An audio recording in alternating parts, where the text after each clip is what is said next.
Adulthood is 1,000 tiny decisions, and somehow they all seem urgent. What to pay, who to call, what to schedule, what you forgot to schedule. It's not dramatic, but it's constant.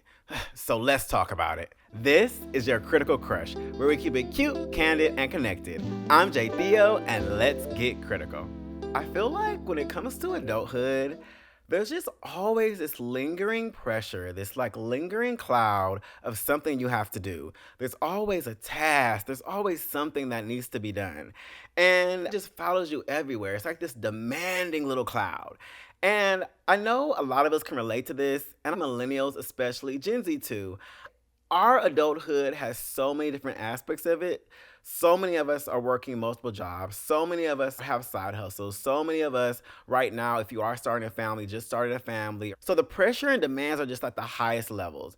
And because we have like all this technology and our smartphones, which I talked about, we also just have access that we didn't have access before. Stuff like that even creates more demands and just more things that take away our attention. So I really wanted to have this conversation to just talk through the demands of being an adult, a little bit of the fibs we were told growing up, and just how there's ways we can cope and how we all can just relate to just living in this chaotic world when all we're searching for is peace of mind. And the thing about adulthood is, yes, we can talk about all the struggles and the pressure of finances and all those things.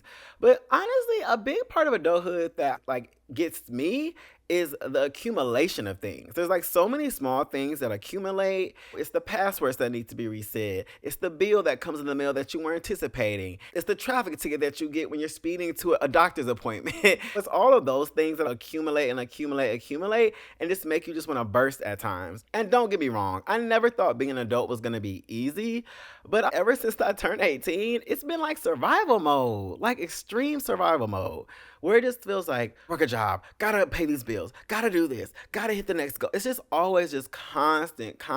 There's not that much time to breathe and to pause and to really just like look at the world that you are in. Our parents, they birthed us for us to live these great lives and for us to be happy and for us to experience life. But how often as an adult did you get to sit, pause, and like look at life? How often do we even get to sit and just experience nature and being outdoors and fresh air?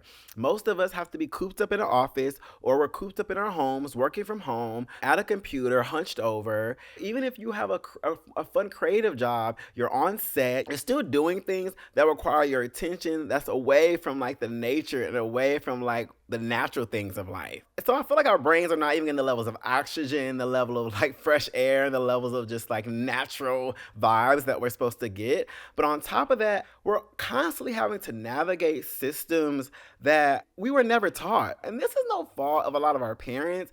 Some of these systems are just a part of what we have to do day to day that they might not even have fully understood, or maybe a new system. Anytime I have to do something when it regards the government, even if it is paying a ticket or doing something that requires me to connect with the government, it's always 900 steps.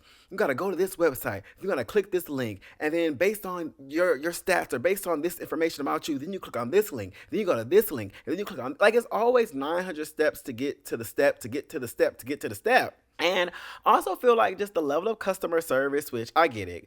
COVID has changed customer service and the way people operate. And I get that a lot of young people are not here to be given the best customer service. Got it, understood. Life is a struggle, I understand.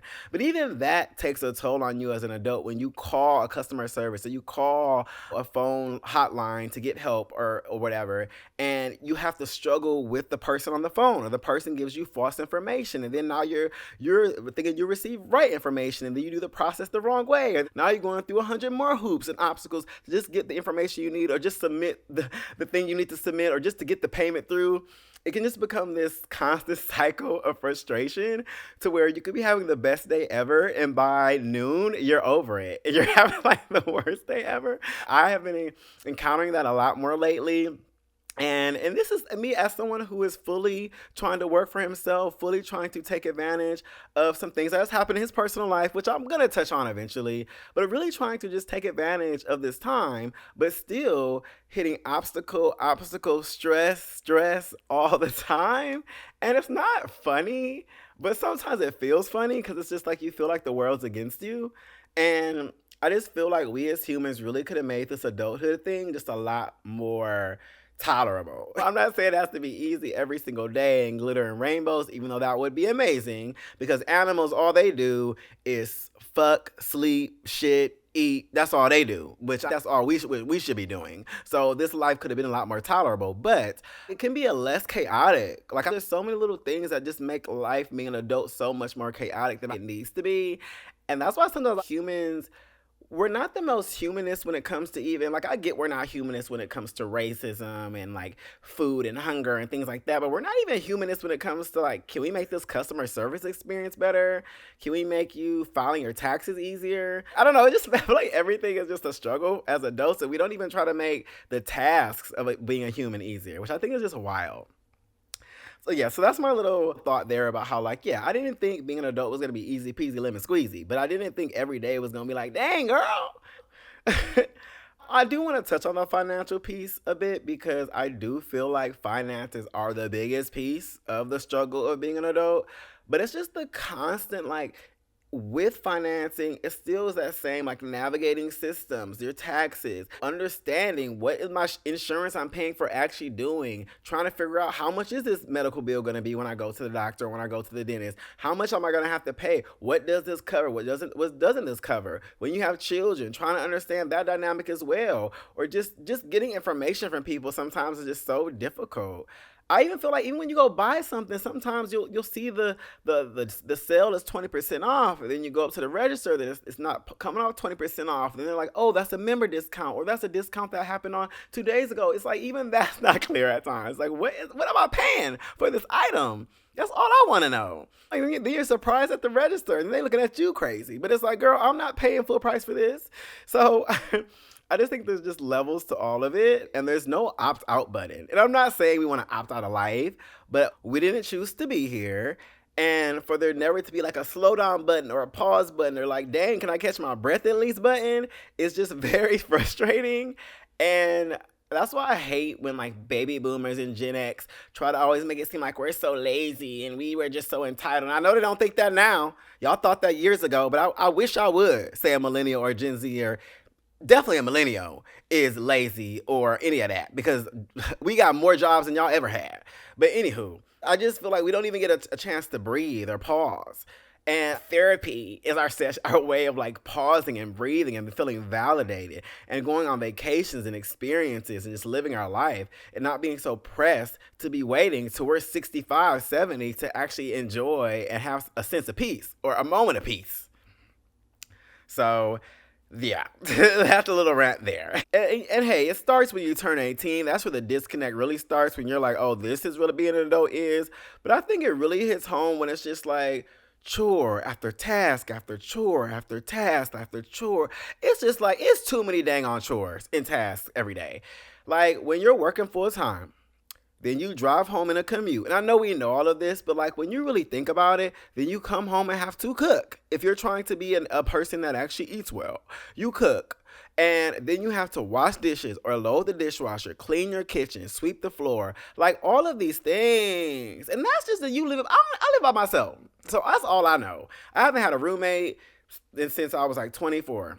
And even then, me and my roommates were on point at that age. We were like here, and we kept the house clean and were very adult. But I've never had to cater fully to another human, whether that be my man or a child. So I have no idea what that's like. The closest I came is when I had a dog. And I had a dog for 6 months, y'all, and I had to give his ass away. I love that little dog. His name was Ace. He was a boxer. But I had to give that little boy away because it was too much of a demand for me. The vet told me he had anxiety. I was dealing with anxiety. I had just started therapy back up. My therapist was like, oh, no, baby. We're going to have to let him go. And it was sad. I really liked that dog. It was very sad. He's with a good home. But that was a trying time for me, like trying to take care of him and having my own issues and my own anxiety. And at the time, too, my dad had just passed away. It was during COVID. So also it was just a very stressful time. But I realized, like, I do not have whatever's necessary to take care of another thing. The best I can do is a plant. I even tried to bait a fish for a moment, y'all, and it didn't work out. It did not work out. So for me, it's plants, and that's about it. But yeah, just the level of household maintenance and chores and tasks and chores and like everything feels like a task. Even the things that I felt like did it before, Playing video games feel like a task, and I love video games. But having to set the screen up, set it up, figure out what the mission is and the adventure is. Remember the controls for this particular game. I gotta remember what was the last mission. What were we doing? Like even that be feeling like a task. And I love video games. Yeah, I just think that we have lost the plot of what adulthood could be. And you think it's gonna be this freedom thing. You think it's gonna be this, oh, okay, I'm an adult, I have freedom. And you have that freedom. It just comes with such an immense cost. Uh, and I talk about this on my, and I did talk about this on one of my past episodes, but just the relationship monitoring, even just monitoring your relationships, making sure you call your mom, making sure you call your brothers, making sure you stay in touch with your cousins and your family that you cool with. Then you have to layer on your friends and then your close friends, and then their things happening for their kids, or then also big events happening in their lives, and just, oh, this person's birthday or this event or this graduation. It's like it's so many things, and to be like a person that's like socially involved in all of it can just be very, very exhausting and very tiring as well. And I think we just underestimate those demands, and also just the level of access, like I said, that we have now that we didn't have before. It can be a lot. So that's my little soapbox for adulthood in a nutshell, and why it brings on a lot of chaos. So now I really want to talk you through how this shows up in real life with real examples, speak on my own life, and I'm sure you're going to be able to relate to a lot of this. So definitely let me know in the comments, let me know your thoughts, because yeah. So the biggest thing, like I said earlier, is the fact that the systems that we have to use, a lot of times they do not talk to each other, and we have to endure the consequences of that. I feel like there's a lot of hidden rules that you did not expect. And when it comes to adulthood, and they just expect us to tolerate it. And it'd be one thing if these rules had like good reason, but I feel like a lot of it is just ways to exploit us at the end of the day. And a lot of it is just this heavy responsibility without instruction. For instance, credit and all of that, no real instruction. Unless your parents really sat you down and explained it. And my parents did, but even still, like when you need to eat in college and you on your last dime, or you need you want to go on this trip and you really are like, I need this one win, you're going to charge that credit card. Like we all done there. We've all been there in our 20s and our 30s. And I'm still, this is something I can be honestly, I'm still battling and coming out of, is like credit card debt and managing that for myself. But I think we all have dealt with that. We didn't realize the depths of what credit could do to you once you mismanage it. And the same thing with our student loans. Like, I think student loans are one of the biggest reasons millennials cannot build wealth. It's student loans, and how exploitive student loans were, how that interest rate just compounds. Even when you make those payments, it is the most exploitive thing. They don't allow it to be put on bankruptcy. You can't wash that debt out. So it's just a very exploitive loan that we had to make decisions on at 17, 18 years old, which I think is just wild. And a lot of our parents didn't understand the magnitude of those loans as well. But yet again, it's us having the responsibility without the real instructions. Exploitation.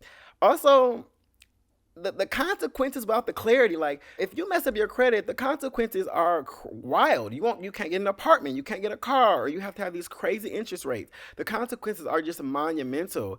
And I think that's why I just think, what is humanist about how we raise children to be adults? Like, I think it's just so exploitive. Why don't we want the best for our younger humans to be the greatest adults, to build that wealth?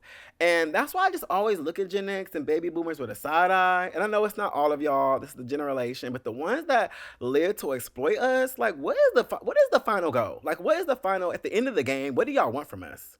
Sorry, I'm getting a little upset, but I'm just always trying to understand, like, what do y'all want from us? Y'all exploit us at every single level, and then get mad when we don't want to feed into the system. We don't want to feed into the game, when honestly, if you just paid people right, if you just gave us the right instructions, if you made life just even, I'll give you even 25% easier, a lot of us would actually feed more into the system and into the game, but y'all just don't even want to give us a little inkling of a break, or inkling of like instruction, or just ways to make our lives just a bit easier. We always have to find the loopholes, which we do, but we always have to find those loopholes. And I will say this, and I appreciate my parents. They did their best to try to set us up for success, and they taught us a lot. But I also do think there's just a lot of parents out here that, I'm sorry, you don't need to be parenting. I don't think you give your child the skills to be prepared for adulthood. You are still figuring out adulthood at a point where I feel like you don't need to be raising anybody. I'm not saying this for everyone, but I definitely think there is a group of people on this planet that are meant to raise children and to be parents, and there's a group that doesn't. And those people sadly thrust a lot of us adults into the world without any direction, not knowing what to do. And then we create these massive issues for ourselves that we then have to fix. So that's one thing. It's wild to me that everybody thinks they can be a parent when half of y'all are still not even able to parent yourselves. And that's the biggest thing. If you don't even know what parenting yourself is, then I know for damn sure you don't need to be no parent. That's my thought, and I'm sticking to it. So, with all that being said, I do want to read a Reddit story that I saw that I feel like encapsulates all of this very, very clearly, and I think a lot of us can relate to this. So, okay, so the Reddit story is called The Million Hidden Responsibilities of Adult Life That There's No Earthly Way to Keep Track of. And it reads, after letting everything slip for a decade or more, I finally started dipping my toes into the pool of adulting in my mid 30s. It's way too much, and I don't understand how people keep up with all of this. I'm trying to take care of one simple medical thing, and I'm being passed around to about 5 different specialists, all with their own apps and login info and password requirements, and weird health insurance procedures. Everything is so insanely convoluted. How am I supposed to remember the name and contact info of every person I've seen? How am I supposed to just remember my medical history of procedures I had done as a child? My deceased parents' medical histories? How am I supposed to remember the half dozen passwords and which ones go to which app and which app is for who? I'm trying to complete my taxes right now, but like I have rental income and crypto and side hustles and weird deductions and all sorts of things. And how am I even supposed to know what I'm apparently supposed to be reporting quarterly or deducting or whatever? How can this be expected but never have been taught? Clock it. My student loans have been bought and sold by half a dozen companies who I'm never notified of and whose emails default to my junk folder. And I don't find out until I finally answer one of those 10 spam calls I get each day and find out that I'm a year delinquent and my credit's been trashed because of it. And then random things like regular HVAC services and regular dental visits, which apparently have to request in advance and schedule through a third party agency and use their approved dentist or it's not covered, as I just found that out the hard way. And regular car services and. How the fuck do you keep up with all of this? I just got put over and my plate is expired. I guess I would have expected some sort of notice in the 10,000 pieces of mail I get each day, but somehow I needed to add that to the pile of things to keep up with regularly. And apparently I got a speeding ticket in another state 4 years ago, which they waited until after COVID to deal with and then sent to an old address that I have no idea of knowing about until my license was revoked. Oh, that pretty much sums it up. But a lot of us can relate to stories like that. A lot of us can relate to just the constant random things we have to deal with. Like I said, the other day I'm opening mail with y'all. Mail gives me so much anxiety. I hate opening the mail. It's always a bill or some bullshit. And y'all open the mail and I'm like, this looks like a ticket. This just looks like a ticket. And it's a ticket. Oh, we caught you on the speeding camera with y'all. I hate the DC speeding cameras. Like, y'all catch me every 2 seconds. I don't even drive my car that much. I drive it literally on the weekends. I don't even drive my car that much. But anywho, they always catch me, but it's like $100. And it's just like, girl, you have nothing else better to do than me catching me going 30 and a 25. Like, girl, please. But yeah, it's just those random things on the taxes. Like right now, I need to be doing my taxes. I don't want to have to pay. And also because I do content creation, I have to deduct a lot of stuff. And I'm just like, I just don't feel like doing that right now. And just all the little layers. And then I had commission from my other job. Got to figure out the commission and I got to pay the taxes on that. Just too much. I'm just not ready for any of that. But yeah, that story was just a very clear example of like what a lot of us go through and how a lot of us are just overwhelmed by just the constant demands of what's needed from us. And nobody prepares us for this. And if you're somebody who's dealing with this a lot by yourself, you don't have a significant other, you don't have someone that you can constantly like rely on for assistance, this really is like a lot of pressure and just a lot of demands. And even if you have a significant other, that's just double the workload. Honestly, and if you have children, I could not imagine. It's like, yeah, you have freedom, but like get through all these tasks first. Get out of work first, then pay them taxes, then pay that ticket, then pay them bills, then deal with jury duty, go get that dentist appointment, and then you get your freedom, girl. Then you will get your freedom. Because the average amount of leisure time that a working adult has on any given day is about 4 hours. And that's not even including like cooking and cleaning and all these things. 4 hours of leisure time for yourself. And usually that's like you're brain dead, just watching TV, or you're just like doom scrolling. You're kind of like a zombie at that point. So yes, we get freedom, but it comes at such a huge cost. And that's the thing about joy when it comes to being a millennial and just being an adult in general. Joy is just seen as such a precious thing. Like I feel like when I'm happy and I have joy, it's just so precious to me that not only do I want to be having the joy and feeling the joy, but I also want to witness it because you don't even get to see yourself or feel yourself happy that often, that sometimes it's like this out of body experience where it's like I'm feeling joy, but then I'm also want to see myself have joy. But then you're also consciously thinking about when the joy is going to end. And it's like this negative energy that surrounds it as well, which really sucks that that's how our life is, but because it's so limited. And I think that's why millennials care so much about experiences and about doing things rather than always buying things, because we know that these moments are so precious and these moments of feeling good are so precious that we want something that has a lot more weight to it, that's more substantial than just buying a car, buying clothes, just buying stuff. When it's like, no, I need to experience this. I need to go to a concert. I need to go on vacation. I need to do some new thrill. I need to take this fun class because I need to be experiencing things. And that's one great thing I can say that comes out of all of this is how much we enjoy experiencing things and how honestly we will mess up some finances. We will let other things slip and slide in this system to make sure that we can experience something fun and that we can actually live our life. And to the flip side of that, what pisses me off with that though is like how expensive things are, because you as a millennial are like, okay, I'm gonna have this experience, I'm gonna live my life, but then you want to go to Six Flags and it's literally $200 just for one day if you want to have a fast pass and you want this and that, or you go to a concert and you have to spend $1,000 or $500 just to get good seats for somebody that you really like. It's just like this mix of like we will do it because we want to experience it, but it's also bullshit how much we have to pay to experience it. And there's so much you have to coordinate because you are spending so much money. It's like you have to make sure these plans are locked down. You have to make sure your friend is not gonna flake on you. You're gonna prep so far in advance just to make sure you have that vacation time. Because I'm not wasting a coin, I'm not wasting a cent, I'm not wasting a moment of this experience because I'm spending my hard-earned money on it that I barely have.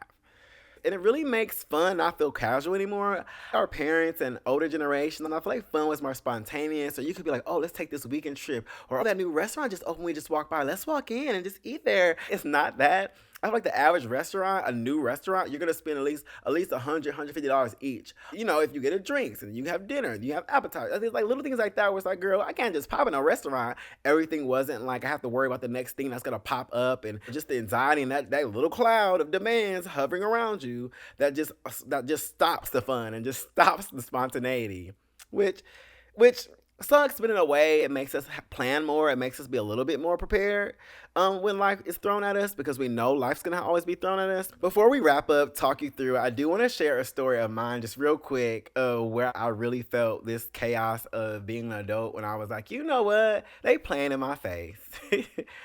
Okay, so a few years ago, when I was in my early 20s, my doctor referred me to a specialist over a slightly abnormal white blood cell count. Nothing crazy, something he just wanted me to make sure I get checked out. He said it was probably benign, but he just wanted to confirm. So I go to a specialist, and first thing he says when I walk in is like, you're so young, why are you here? Which already irritated me because I'm like, this better not be no bullshit. But he's like, why are you here? You're so young, but whatever, let's run it. Let's do what we need to do. So he's like, we gotta get labs done. So I go to the front desk after he orders the labs, like about to check out, and then the front desk lady is like, oh, you can get your blood work done here if you want. And I'm like, oh, okay. I'm like, will my insurance cover it? And she's like, yeah, like your insurance, like it'll cover it. And I'm like, okay, I usually have to get my labs through Quest. And she's like, no, your insurance will cover it. So I'm like, okay, yes. Y'all, so go through, get my labs done, have a follow with the doctor. He says everything's fine, blah, blah, blah. It's benign. Connect with my family on it, but it's nothing to be worried about. And sometimes it could be like brought on by stress, blah, all these other things. So weeks later, I get a bill in the mail for $1,900. And I'm like, what is this about? So I look it out, and they're like, it's like for labs. I'm like, labs? So then I call my insurance company. I'm like, I was told that it would be covered, blah, blah, blah, blah, blah. And they're like, oh, yeah, like that lab facility, we were covered for the following year. You went like 12/20, like the end of that year. We didn't start covering them to the next year. So I'm sorry, but if you would have went just like a week or two later, you would have been able to get covered. So y'all, because I went December 20th and not the next year, like the first week of January, I had to pay $2,000. I tried calling my doctor's office. They were like not having it. The girl didn't remember what I was talking about. So y'all, I had to come out of my pocket $1,900 after someone told me what my insurance covered. And now y'all, I will say, I am very diligent. When I get anything done, I call my actual insurance company. Do you cover this? Will it be covered? How much will it be? I don't play these games because I can't do the mystery mail. I already deal with it with tickets, but I hate the mystery medical bills. That just grinds my gears. So that's my little story. I'm sure we all can relate to that. So now let's bring it home with Crush, Crave, Crash, where I always talk about things that I like, love, hate, or that I'm obsessed with, all the things. So this week, The crush is gonna be more of just like sticking to the theme of this episode, but more of a general thing.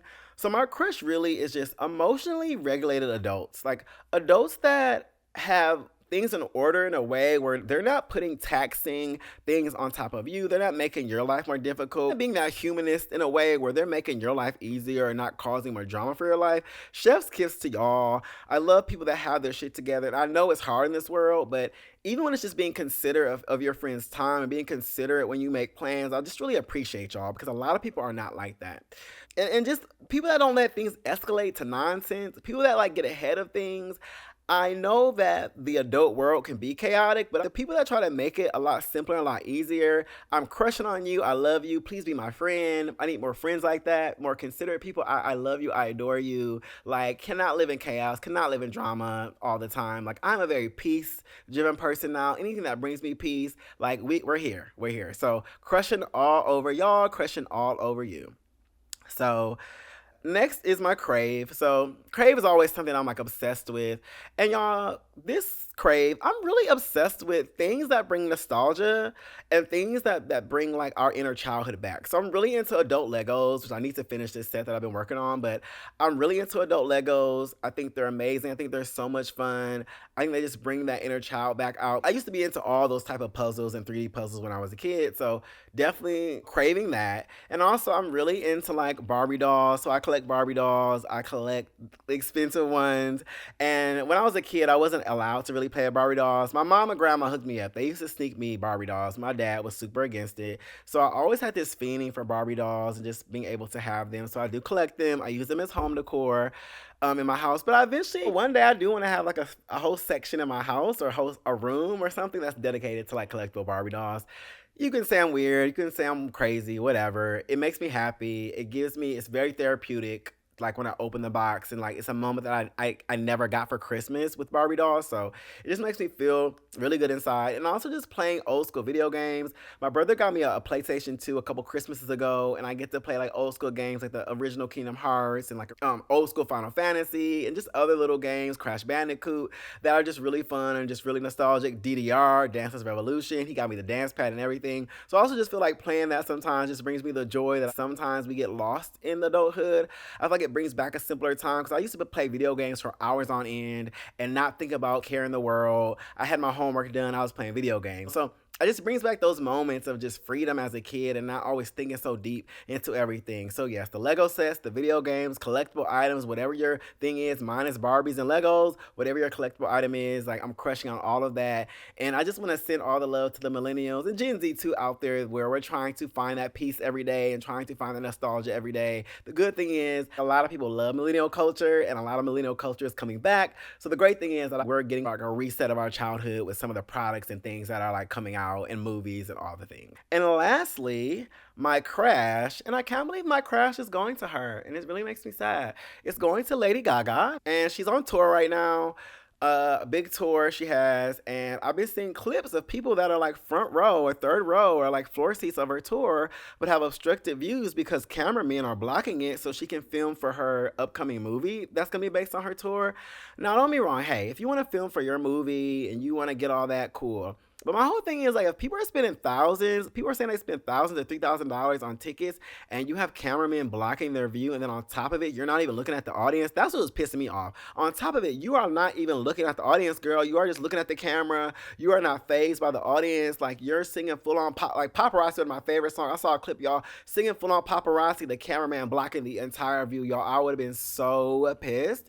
And it's just like the capitalism, the selfishness of celebrities. Like I'm just getting real sick of it. We gotta go to your concert, then we gotta see a movie of your concert. Then it's just like too much. Like the greed and just the obsession with more ways to get our money. It's just so annoying. When people are trying to enjoy you in a once in a lifetime moment, you're not gonna do a tour like this, I'm sure, anytime soon again. So to be in blocking people's view and then for you not to even acknowledge in the audience, I just think it's so disrespectful.